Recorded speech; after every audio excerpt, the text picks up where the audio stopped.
That is not. Yep, that should fix that. Hello, hello, hello. Top of the morning, evening, afternoon, and good night to one and all. Today we have some fantastic news that, well, you know, the good thing with Trump being president, the amount of content that this man gives me is absolutely insurmountable. Every single day that I wake up, I promise that there's going to be some type of news regarding something. Whether it is, hey, we just came up with this great idea to, let me change quick. Came up with this great idea to add something. We're going to add some tariffs. We're going to do some things. And that's where we're at. So we're gonna go over that. But and then I also want to cover New Jersey. I am so glad that I left that state. You have if anybody has been to New Jersey or has been there in the past 4 years under Governor Murphy's regime, that guy is absolutely ludicrous and he has teeth like a horse. I love the state. What I don't like is the politics, and not just the politics, just the way of life, the way most New Jerseyans that are Democrats look. We'll go over that first, then we'll go over the Trump thing. But before we get started, thank you, Matthew, for that donation. I don't know why it's not going off. That should fix it. Thank you. Oh wow, thank you, Jenna. Thank you so much. All right, so let's get into this, shall we? Let's go over this one first. This is yeah. This is oh god. Oh Jesus Christ.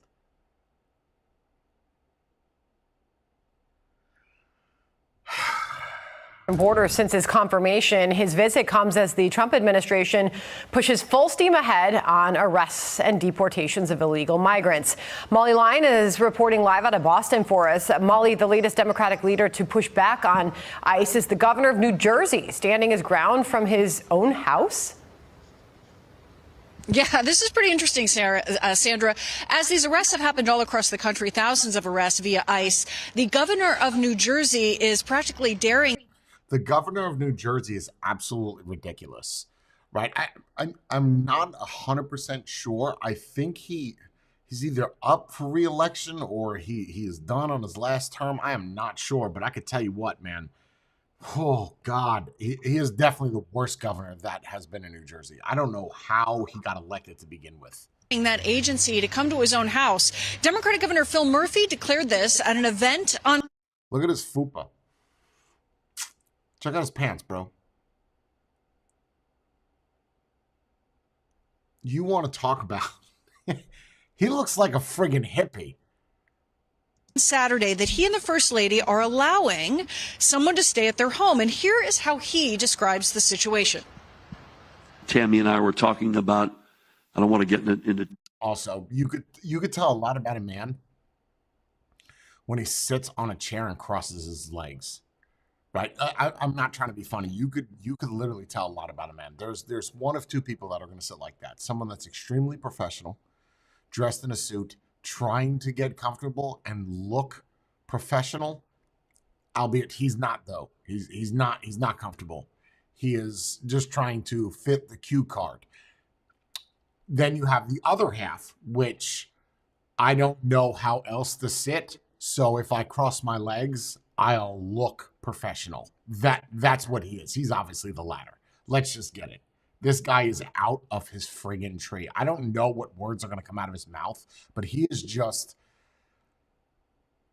I wouldn't say the worst governor in history, but he's up there, man. He's a bad dude. That's a bad mamma jamma. Too much detail, but there's someone in our broader universe whose immigration status is not yet at the point that they are trying to get it to. And we said, you know what? Let's have her live at our house above our garage.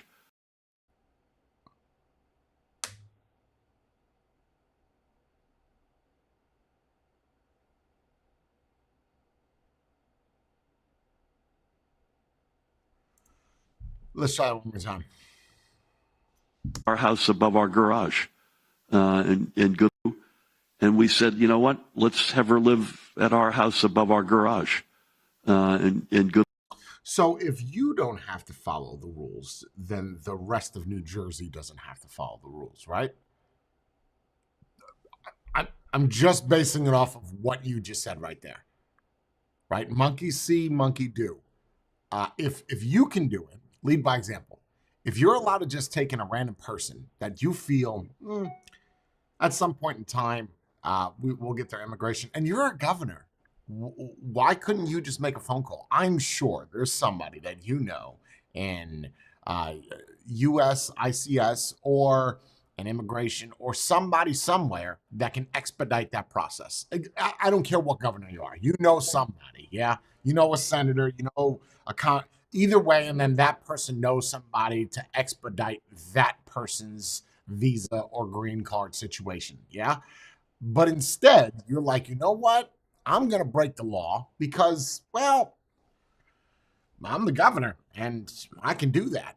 Oh, okay. Good luck to the feds coming in to try to get her. Good luck to the feds. We are, of course, seeking clarity from the governor's office. During the first Trump administration, Murphy banned state and local law enforcement from cooperating with ICE enforcement operations. Here in New England, there is a collective... I don't even know how he is still the governor. Let's do something real quick. Hold on. I don't understand how he's still governor, because he was governor during his first time.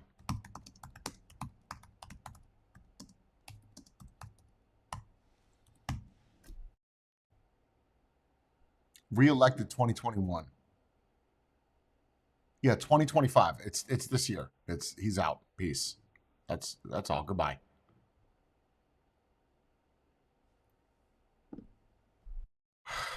Show of force from law enforcement partners touting their cooperation with the ongoing enforcement efforts of ICE Boston. Okay, well, Pictures were posted on X over the weekend by DEA New England, ATF Boston, and by FBI Boston. A little further south, ICE is highlighting what the agency is calling a worksite enforcement operation at a car wash in the sanctuary city of Philadelphia. 7 illegal migrants from Mexico and the Dominican Republic were arrested there. And in LA, an anti-deportation demonstration. Take a look at those streets. And anybody that lives in California, I feel absolutely terrible for you, especially if you're a Republican.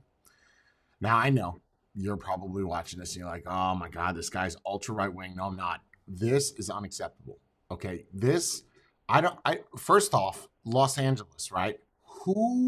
Everybody that is on that road, okay? I get a protest. You want to get outside. You want to speak your mind. You want people to hear your opinion. You want your opinion to matter. That's fine. That's great. But now what it appears is that's some type of highway, right? There's an overpass. It might not be a highway. It might be, whatever it is, there is 3 lanes or 4 lanes. 1, 2, 3, 4. There's 4 lanes. Either 3 or 4 lanes on this road, and you have people just standing on it with flags, with, you're causing an issue. You're causing a traffic concern, and this is why I love being in Florida. Now, with my current vehicle, I will not be utilizing DeSantis's run people over in a riot situation.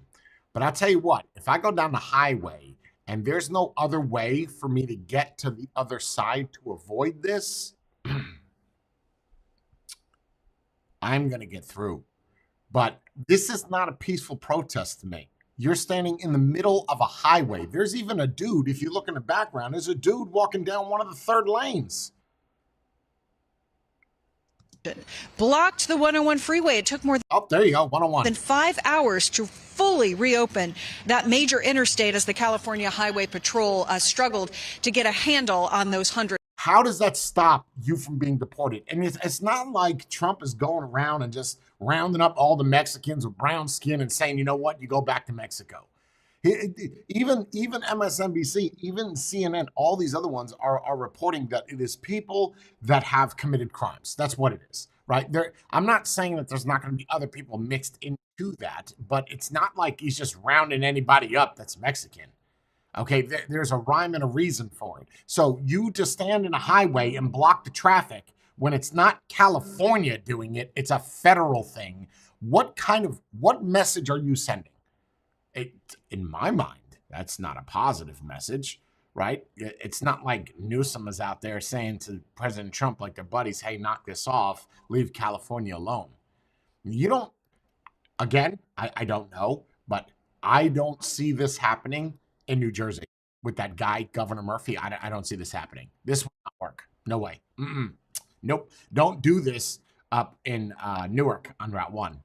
No. There's a lot of tractor trailers that will continue driving. I'm just saying.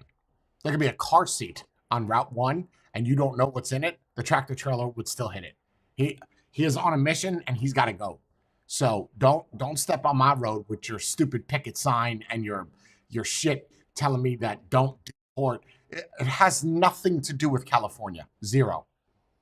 Hundreds of protesters. Sandra? All right, Molly Lyon live there in Boston for us on that. Molly, thank you. John? All right, Sandra, let's bring in Jonathan Fahey, former acting ICE director and former DHS deputy assistant secretary. A lot to talk with you about, Jonathan. Let's start with this operation in Philadelphia, where 7 illegal migrants were picked up at a car wash.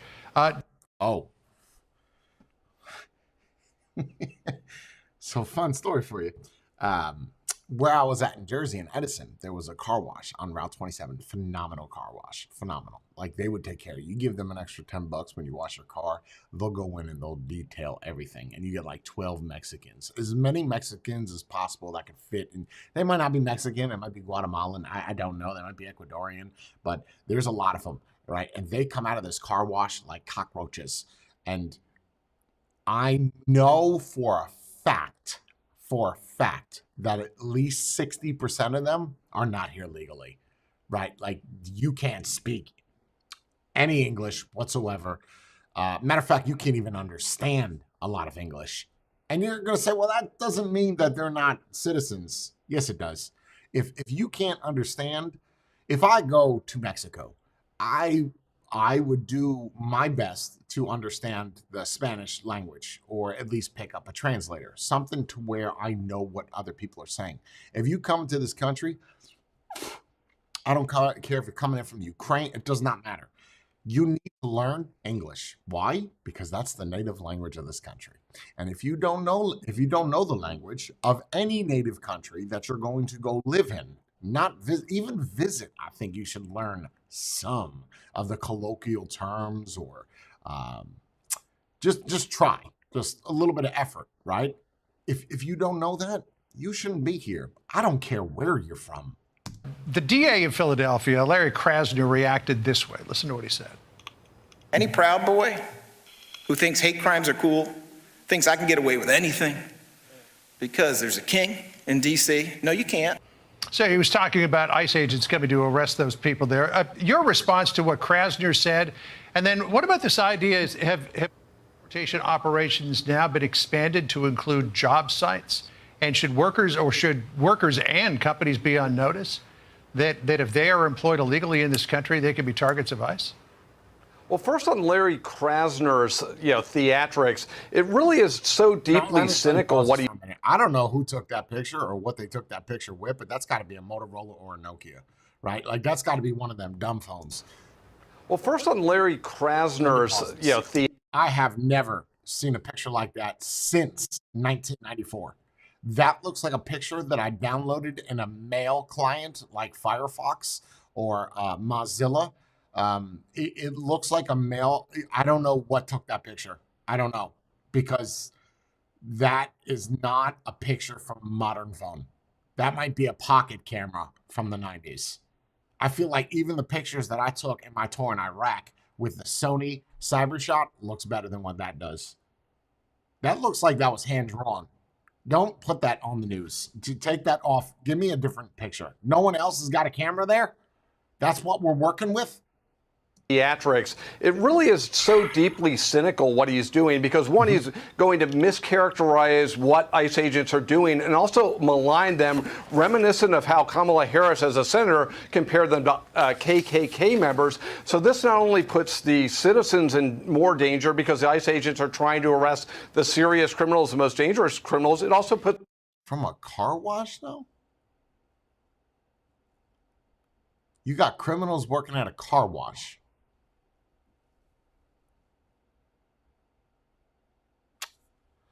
Okay. Its own citizens at greater risk, and he's willing to do so because that reminds me of a younger John Lovitz. He's one of these social justice prosecutors that always puts public safety behind his political agenda, and he's willing to do all of this to increase his status within the Democratic Party at the expense of the citizens he's sworn to protect. So it's a deeply cynical move and really, really abominable that he would say something like this about ICE agents. But on the second part of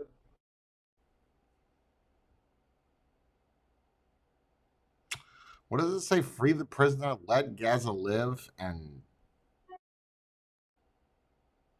I don't know what that last one says.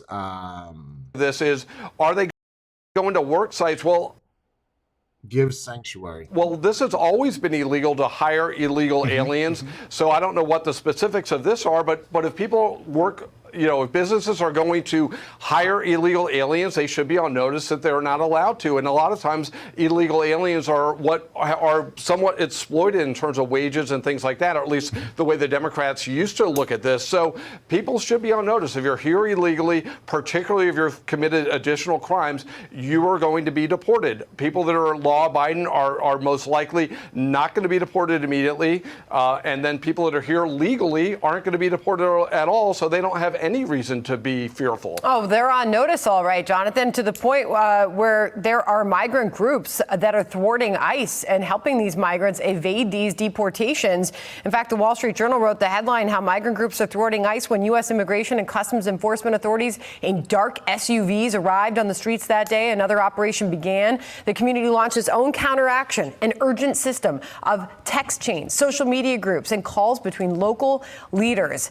While all of that is happening, Tom Homan went on the Sunday shows yesterday, Sunday morning. I can't believe we have this big of a problem with immigration, right? I get it. It's the news. They're going to make things bigger than what it is, just like the kids that you watch today on TikTok makes you think that all kids are that way. I'm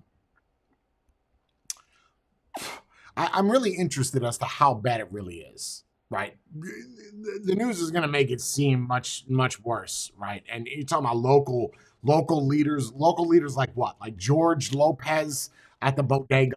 He knows 12 Mexicans. Like, is that considered a local leader? Or is a local leader like a mini Martin Luther King, but for Mexicans? Jose Cuerva, right? I think that's a guy that makes tequila. But what do you mean by local leaders? And this is why I just don't like watching news, because you feed me information that makes me believe something worse than or equal to what you're saying. And honestly, I'm just not feeling it. We get it. Okay. They're out there. We saw what Governor Murphy said. Apparently the laws do not apply to him. He could just put people above his garage, which is not a living space. Just say that. It's a garage, right? It's not even part of your home. It's not a mother-in-law suite. It's just an attic for your garage, like extra tires or styrofoam or old interior seats, dashboards. That's things of that nature you would put up there, not people, right? But if you're hiding from the federal government, why not just tell them where directly they are? You want to come to my house? They're in my garage. That's it. I challenge you. Okay, Mr. New Jersey. All right. So I find this interesting. We talked about this the other day, right? Let's run this. It's 2 minutes. Mexico's president said they have reached a deal to pause those new U.S. tariffs by a month. There you go. Here we go. So just anybody that has not paid attention, Trump wants to put a tariff on Canada, China, and Mexico. Well, what's interesting is Trump paused that for 30 days for Canada and Mexico. Wait till you hear what China is doing. I hope, if not, I can pull up a link of what China's doing, because, they're firing back. I'm interested what's going to happen with China, Canada, and Mexico. Let me just play this out for you. Let's go back to NBC's Gabe Gutierrez at the White House. Our Brian Chung's also still with us here on set. Gabe, what more can you tell us? Hi there, Anna. Well, these are very fast-moving developments, and also we just heard from the president within the past few moments on social media as well. But first to the social media posting from the Mexican president, Claudia Sheinbaum. She just said that Mexico will send 10,000 members of its National Guard to its border with the United States to prevent the flow of fentanyl into the U.S. The Mexican president also said that the U.S. will work to prevent arms trafficking into Mexico, and as a result, they are pausing tariffs for 1 month. Now, President Trump, within the past few moments, he posted on social media saying, confirming all of that, but also saying that there will be negotiations over the next month involving Secretary of State Marco Rubio and other high-level officials from the United States with high-level representatives from Mexico. The president says he looks forward to participating in those negotiations with President Sheinbaum as we attempt to achieve, quote, a deal between. What kind of last name is that to be a president? Scheinbaum? Is she Jewish? Or is she married to a Jew? Scheinbaum? That's Spanish or Mexican? I mean, she looks Mexican. Scheinbaum? That can't. You sound like a lawyer based out of Oklahoma, right? Like you don't, that name does not sound Mexican at all. Like, at all. Any part of that. The first or second part. Even if you take the middle of it, Naboo. That sounds like Nigerian or French. Like an area of Middle Africa. So, no part of your last name sounds Mexican. None. Between our two countries. So again, on the breaking news that these tariffs, at least with Mexico, have been paused for 1 month. And Canada. It's not just Mexico. But we should point out that the president, as late as Friday, had said that nothing could stop these tariffs. See, that's what I'm talking about right there with Trump.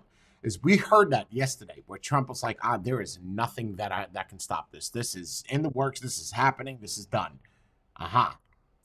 Right. You talk a big game, but there's people that are above you. Yes, I said that correctly. There's people that are above the president that are like, shut up. Stop talking. Stop. We can't do that. We understand you want to do that. That's nice. Start over.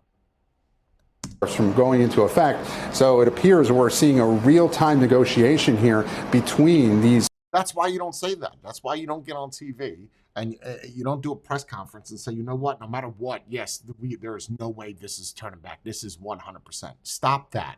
Stop that talk.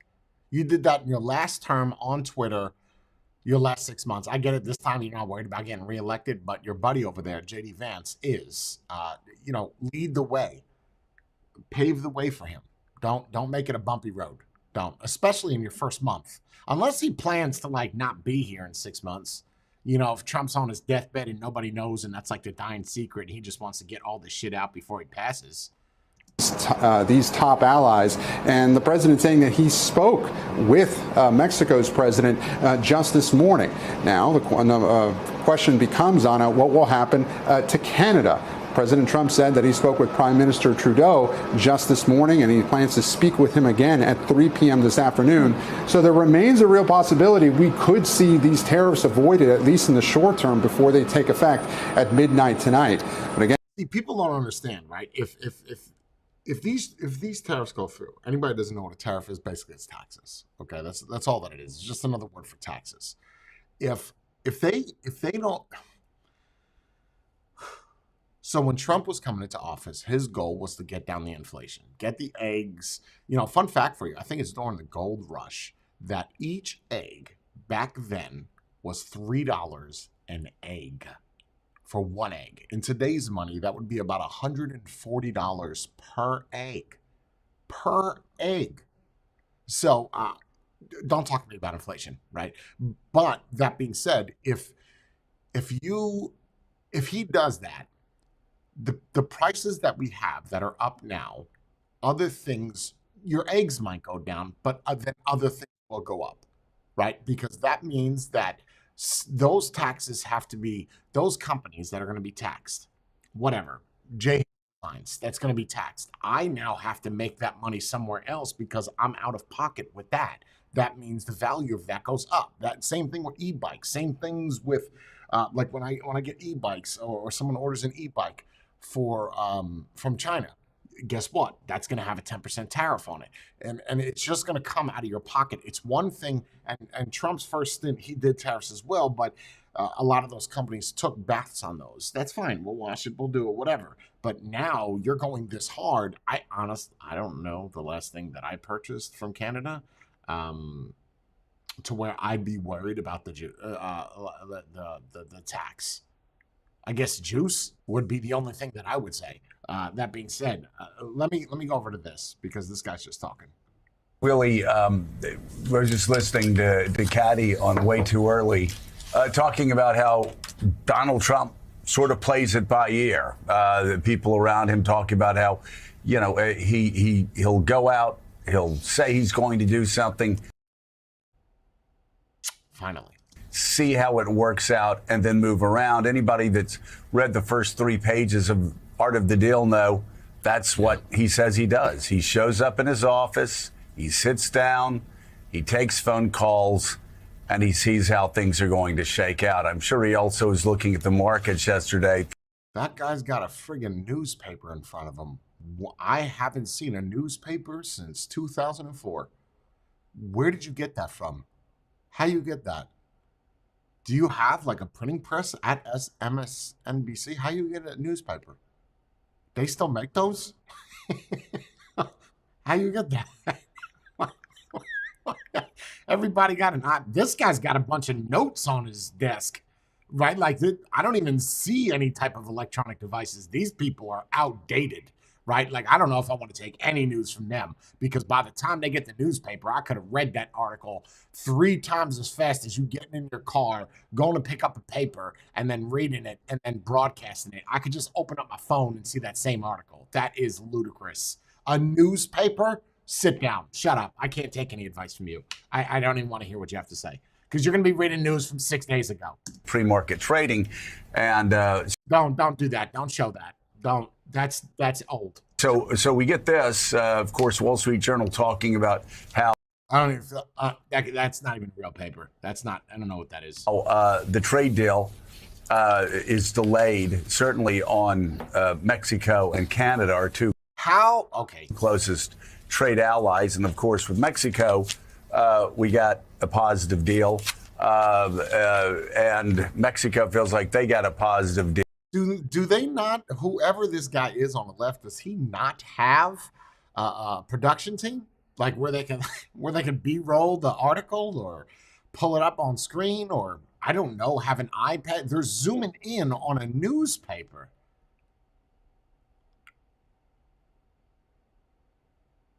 Deal, fentanyl, stop fentanyl coming to the United States, and the United States does its best to stop high capacity guns going. Yes. Percent tariff on all Chinese goods now is in effect. International Thank God. That get somebody that's got a banner. You know what I mean? State, or if you're hosting a reality show, but when you're the president of the United States, it tends to throw the world into a bit of chaos. Now, his side and he are arguing that big tariff announcement got him to a place where he wanted to be, which was to push Mexico into a corner and get them to make concessions on the border. Same goes for Canada. But meanwhile, the markets and our international relations suffer for it. And also now we're talking about China because President Trump's 10% tariff on all Chinese goods now is in effect. And China has retaliated immediately, announcing overnight a series of measures, including its own levies on American products. See, this is the game. This is the game we're going to play now. We're going to tax you, and then you're going to tax us. And then at that point, it doesn't do anything. You should have just left it alone. Oh, God. Beginning on February 10th, China will impose an additional tariff of 15% on coal and liquefied natural gas and a 10% tariff on other items like crude oil and agricultural machinery. But, Mika, so this is what everyone expected, of course. You hear a lot about this, too, Canada, with the oil. Well, Canada supplies America with a lot of clean energy, electricity, right? The oil argument, if we are to move, which has been a federal law, I think Biden signed it in or Trump did it while he was in office, doesn't matter, 2030 or 2035, you'll still have gas cars, right? But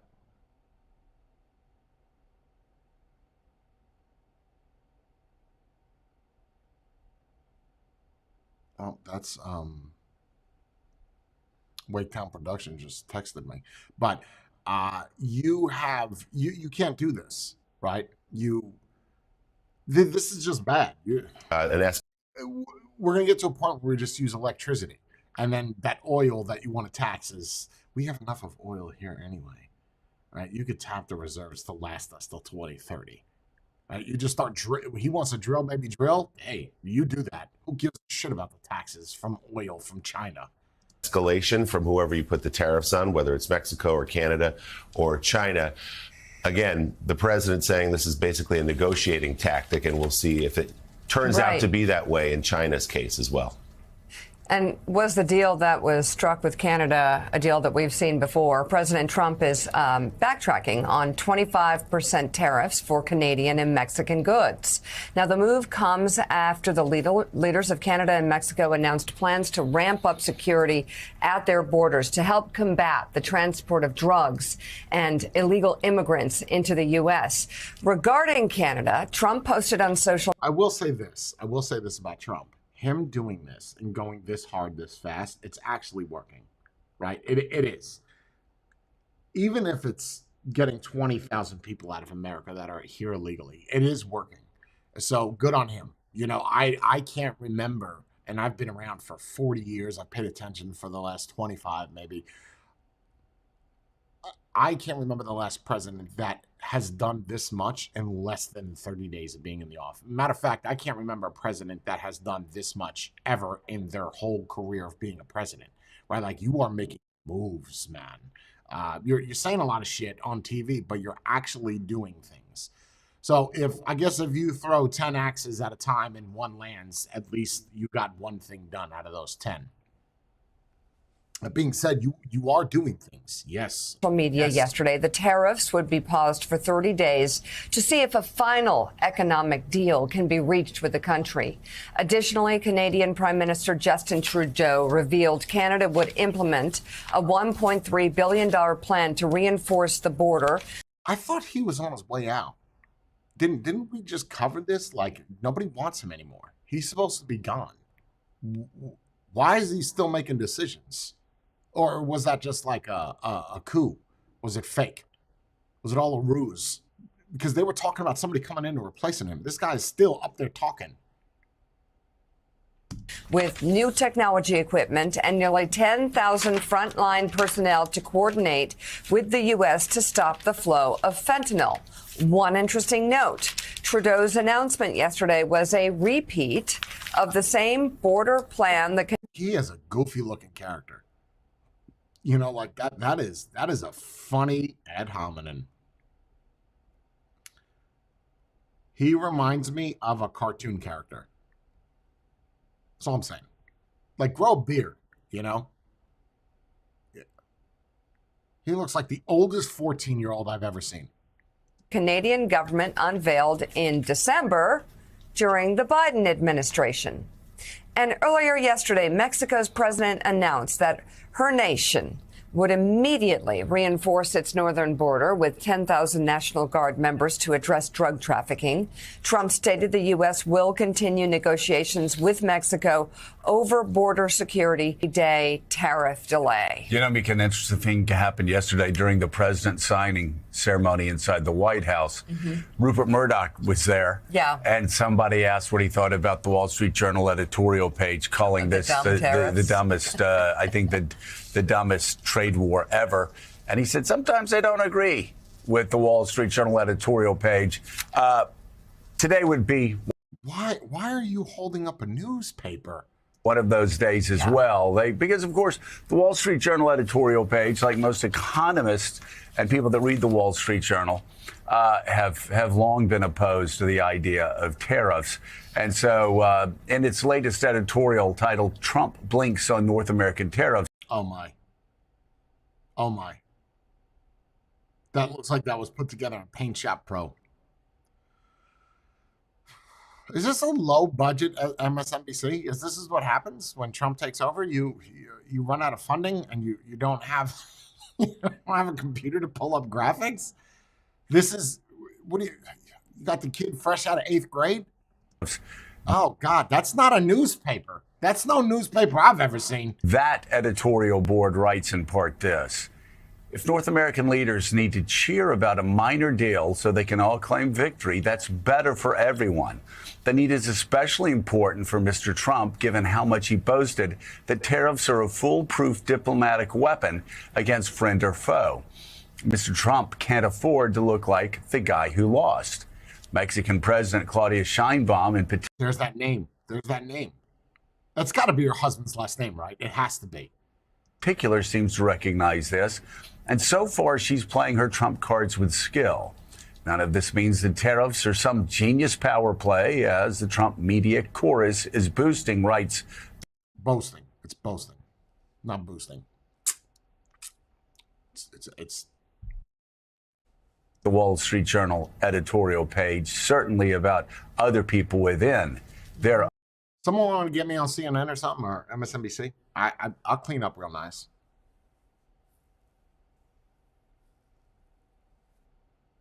Own media conglomerate, News Corp.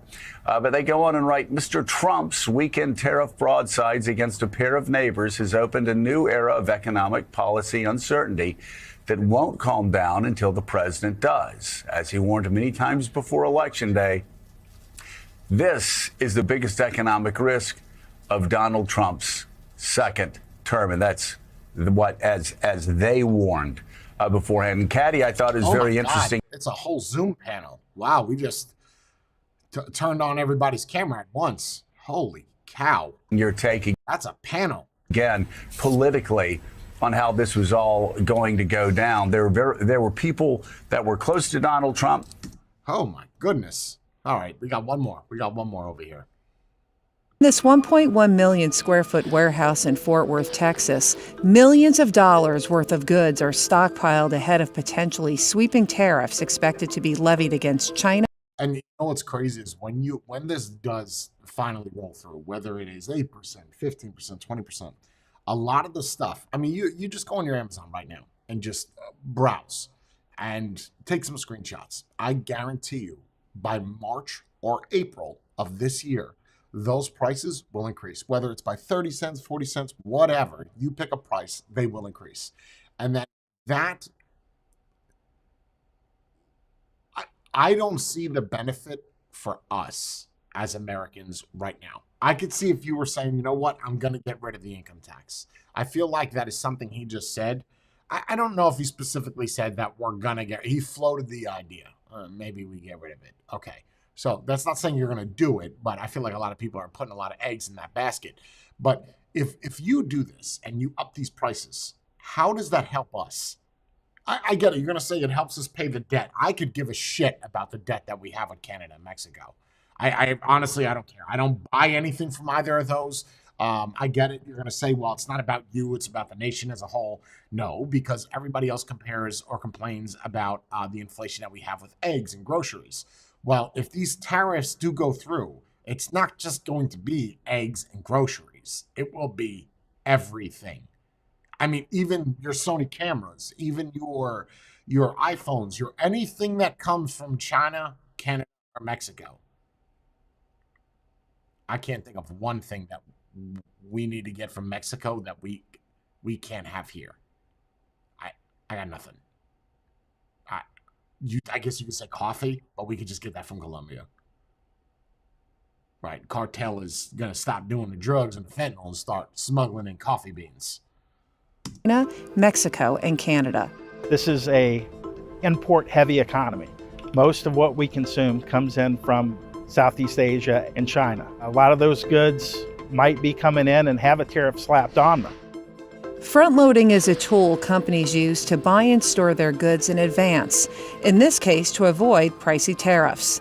Big brands like Walmart and Columbia Sportswear are executing this strategy. Walmart's imports from China rose 33%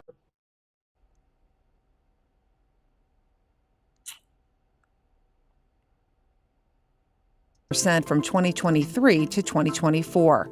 Columbia Sportswear imports went up 50% during the same time and jumped over 80% during the March to December period. At the same time, container imports from China to the United States have surged. I think 2024 have really seen a lot of front loading happening. At first, shippers needed to react to the Red Sea disruption, and now it's Trump tariffs coming into force. But for some companies, front-loading is not an option. Just from the execution standpoint, I'm just curious on how it will happen, how folks are going to navigate. The point you're making is that a shoe company? I don't know who that is. Deer Stacks makes me think that's a really big, massive production for taxidermy. Like they stuff a lot of deers. That's what I get by that name. any business manager's worst nightmare, which is planning. There are shoes behind him, so it's probably a shoe company. For the unknown. The uncertainty of this situation keeps me up at night. I'm often asked, what are you doing? How are you planning for it? And my answer is, I don't know. President Trump said he expects to put a 25% tariff on Mexico and Canada beginning on February 1st, and discussed a 10% tariff on China. A tariff is a government-imposed tax on imported goods and services. And if tariffs are enacted, it's... And services.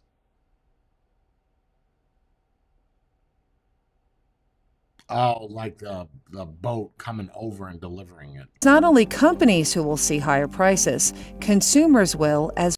Right there, that's what I was just talking about. The consumers are going to see it. While we may sit back and say, this is fine. Okay, until your gas prices go up. Well, prices will definitely go up on everyday items. So from the cars we buy and the gas we put in them to the iPhones, I just said that. The gas. Laptops and tablets that we're so dependent on, to the clothes we wear and the food we eat, like avocados, corn, tomatoes, all that comes from the United States. Get out of here. I think avocados are the only thing we don't grow here. We might in California or somewhere, something. I don't know. Tomatoes and corn, just go up to Jersey. You get tomatoes. You get a piece of corn for 3 cents. You could go to a farm, get a bushel of corn. I'm not joking. A basket of corn for $2. Get out of here. Shut up. Go get corn. Go drive to Jersey and go get a bushel. You go up there with $20 and you come back with a truckload. Get out of here. the prices are going to go up. So how are companies preparing for potential tariffs, and what impact will they have on shippers and consumers? CNBC traveled to Fort Worth, Texas, a major hub for logistics companies located a few hundred miles from the Mexican border, to find out.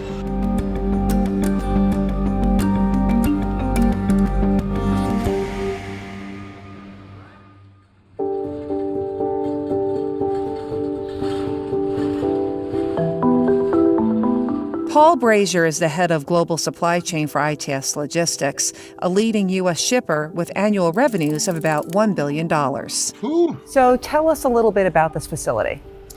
Well, we're in the heart of one of the most important distribution center areas in the United States.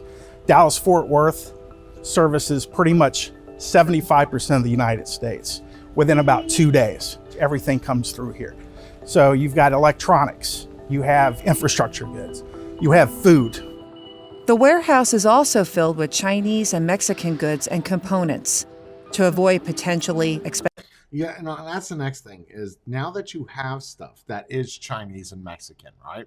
And these tariffs go in. Obviously, all the new products that are coming in are going to be tariffed or taxed. So what about the old products that you have? Are you now going to impose that tax anyway just because it's Chinese, because you have to make up that back end?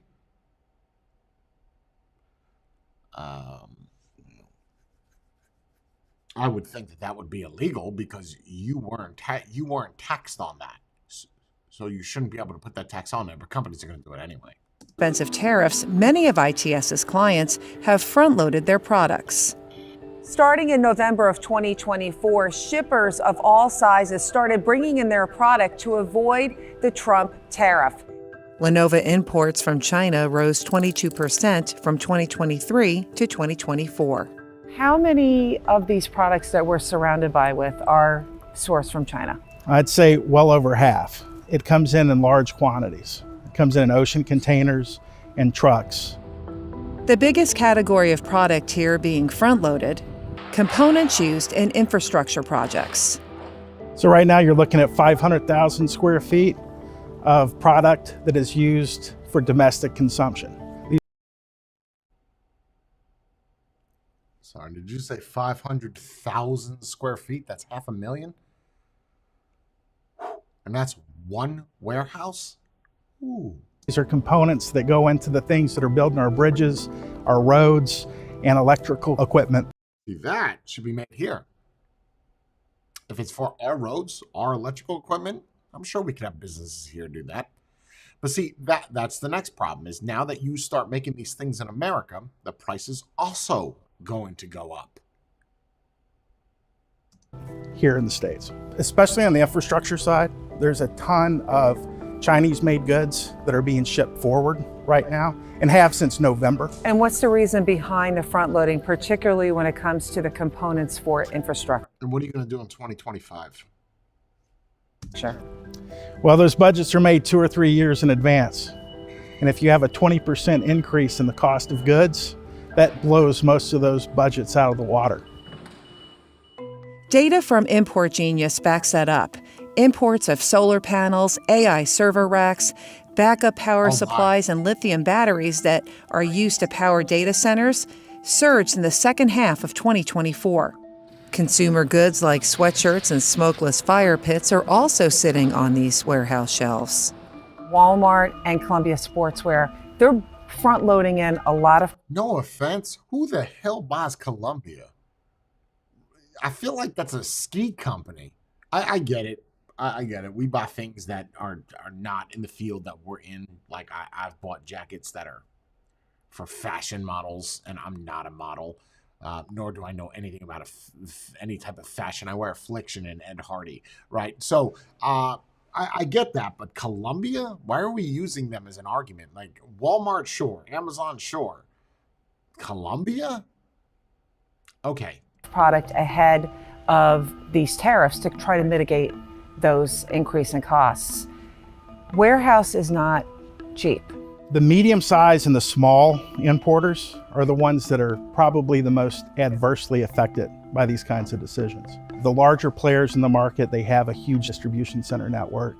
They have the infrastructure in place to be able to navigate these fairly easily. In the U.S., the top products being pulled forward include sneakers, housewares, appliances, and auto parts. And that spells big business for companies like ITS Logistics.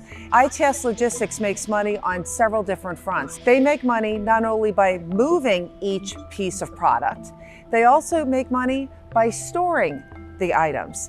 And so those extra costs, are they also passed on to the consumer? Yes, all costs, like anything in commerce, usually get passed on to the consumer. Right.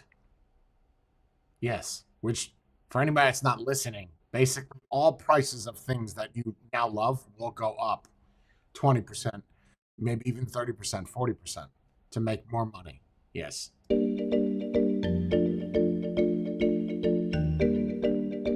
Rick Muscat is the president of Dear Stags, a family business that makes $50 men's shoes sold at Macy's, Kohl's, JCPenney, and Amazon.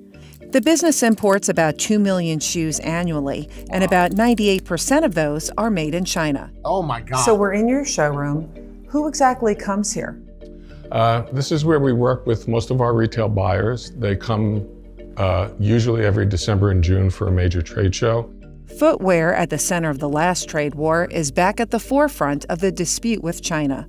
But unlike its larger competitors, Deere Stags doesn't have the ability to front load. Walmart has the size and the capabilities that companies like Deere Stags doesn't have. They have warehousing, they've got trucking networks. Walmart sells an enormous amount of shoes in this price point, moderate price shoes. They have more levers to pull than we do. So during COVID, when container rates skyrocketed, they chartered vessels. They could buy a whole vessel, which will have hundreds and hundreds of containers. We couldn't do that. Footwear companies already pay hefty tariffs. There are over 430 duty classifications on imported shoes. Some of those tariffs were established in the 1930s. The shoe has a leather upper, and men's shoes with a leather upper pay an additional 7.5% duty on top of the pre-existing duty, which was 8.5%. So we now pay 16% duty on this shoe. Muscat fears additional tariffs will impact not only future orders, but those already in place. How many shoes that could, in theory, be out on the water that you have ordered right now that could be subjected to a... That place smells good. Smells like a leather-bound book. I'm not a fan of new shoe smell, but I bet you that place smells delicious. Possible tariff, and it's not priced in yet at the Macy's of the world. There could be 200,000 pair that are made and heading towards us that might have a tariff when they arrive that we didn't know when we bought those shoes. This is the kind of thing that causes importers, shippers, customs brokers nightmares, because you're essentially changing the price after it's been imported, and who is going to have to pay that difference? It becomes a logistical nightmare.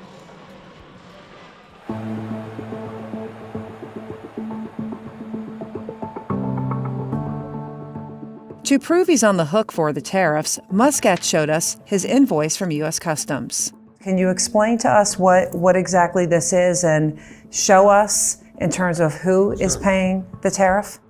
When we import the shoes into the United States, U.S. Customs and Border Control sends us an invoice and takes the money. Anybody in EU, you know all about this. Out of our account. Once the importer pays that tariff, it's part of our cost of goods, and it affects our selling price accordingly. And it lists the product we brought in and what the duty rate is. And in this particular group, we had 3 or 4 different products. Some were at 6% duty, some were at 12.5% duty, and the aggregate of all of this came to a total duty of $6,133.90. For the shipment, we were billed that. Okay, now how many shoes? Show us the rest of the invoice. How many shoes was that? Right? If that's, you said 200 containers? Well, okay. So what does that bring up? Each shoe by what? 6% of $50? Okay, that's not a lot. Stop that. You're being ridiculous now. That amount, and U.S. Customs pulled that amount from our checking account at Chase Bank. So not China's bank account, No, but we your paid- bank we paid account. for it, yes. Muscat says higher tariffs will translate into higher prices for his consumers. The increase in the tariff will ultimately show up at the price tag when a consumer goes into a store, and the consumer will pay more. You guys are complaining about inflation now. Okay, just let all this sink in. Prices are definitely going to increase, and I think that's a big message that consumers need to be aware of, is tariffs are paid for by the consumer. There's no capacity in the United States to make these shoes. We would have to open up factories in the United States. That was my next question is, do we make any shoes in America, and what is the last shoe that we made here, right? Because Nike, I can't think of any shoe aside from Timberlands and the 90s I think were made in America. I think. I know Nike's never were Adidas. There had to be at some point in time some shoe company in America. There has to be. That's a big ass country. There has to be shoes somewhere here. Where's Brie? She loves shoes. There has to be shoes that are made here. United States, which is capital intensive. We'd have to build factories. The machinery used to make shoes is no longer made in the United States. Shoemaking is very labor intensive by its nature, which is why production has moved over my career around the globe to low labor countries. I believe. Hold on, what country is that? So we got Mexico, Brazil, Italy. I don't know what that little guy is. Turkey?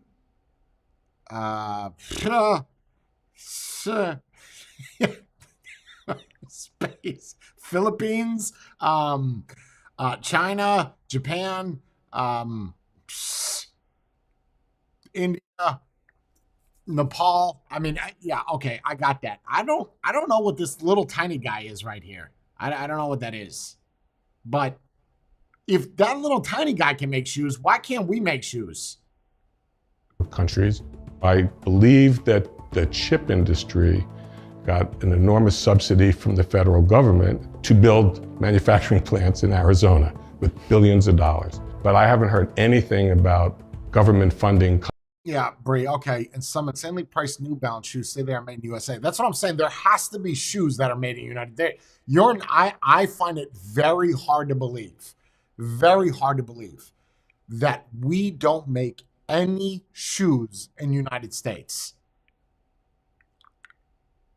There has to be somebody. Somebody's got to be making shoes here. Stop that. Okay. Coming to the footwear industry for us to build shoemaking factories.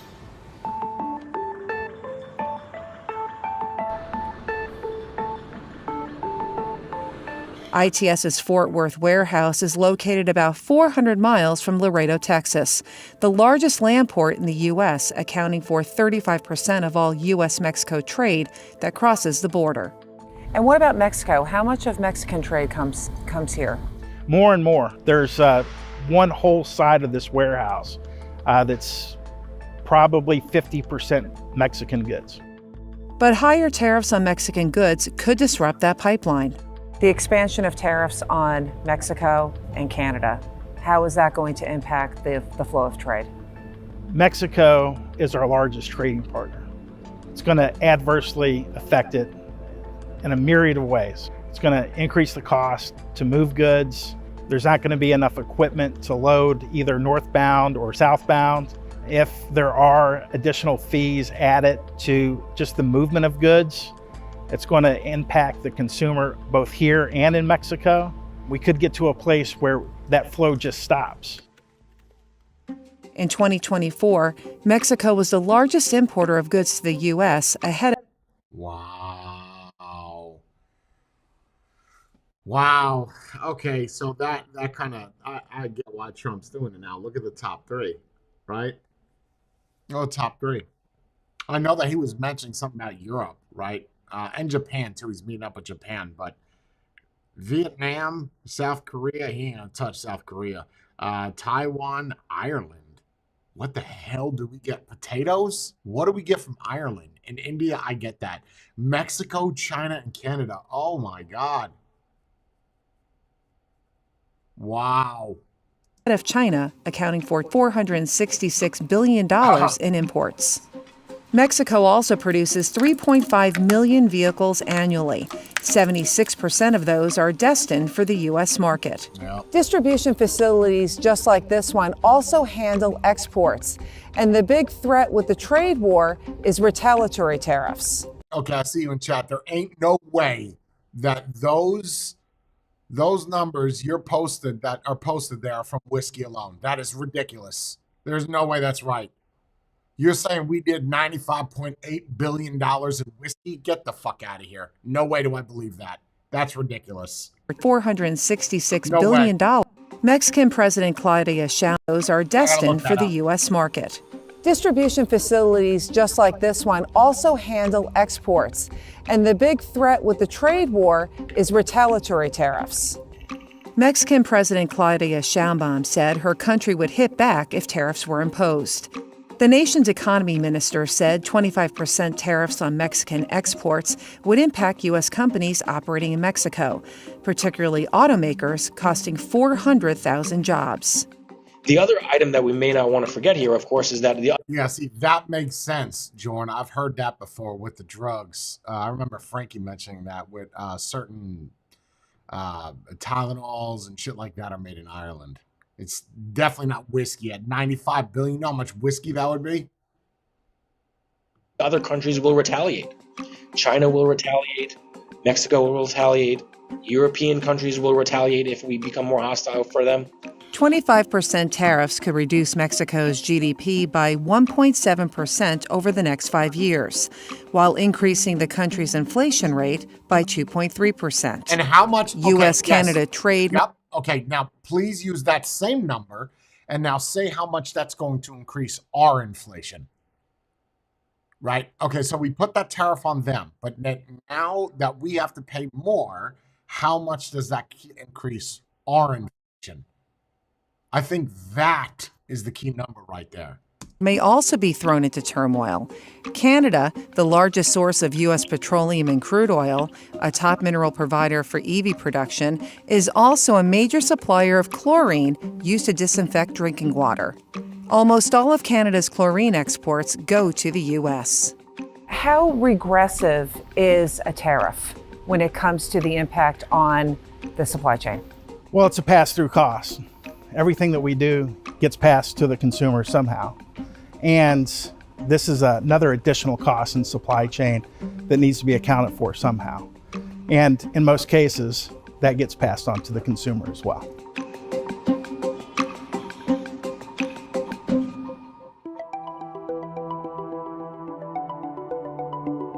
So what I get out of this whole situation is it's nice that Trump wants to bring in income, wants to pay off the deficit between each one of these countries, how much money we owe Canada, how much money we owe Mexico, how much. But what they're doing is just saying, listen, okay, fine, you're going to tax us, we're going to tax you back.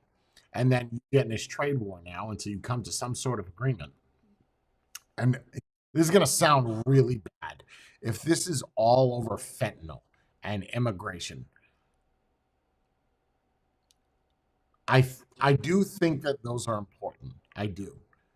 I also think it's important that Americans feel appreciated. And the more that you keep causing items to go up in price and it gets passed down to the consumer, that's just going to irritate and agitate them more. So I don't know how you fix that without removing those tariffs. And you can't remove income tax, because if you remove income tax, now you have no source of income, right? Unless you do those tariff jumps. But then I guess the better question is, and this is something you should think about, if the government was to say to you, look, you don't pay income tax anymore, you're done, we're done. However, the cost of everything now goes up. The cost of gas goes up. Everything you buy, everything, from your vape mod to your cigarettes to your chocolate bars, everything goes up. Wouldn't you rather just pay income tax? Go through that hassle one time a year, or some of you don't, because the money automatically comes out of your thing, out of your check. But I think if the trade-off is for you not to pay income tax, but the price of everything goes up, it's a terrible trade-off, and I do not think it's good. Stay beautiful. See everybody tomorrow.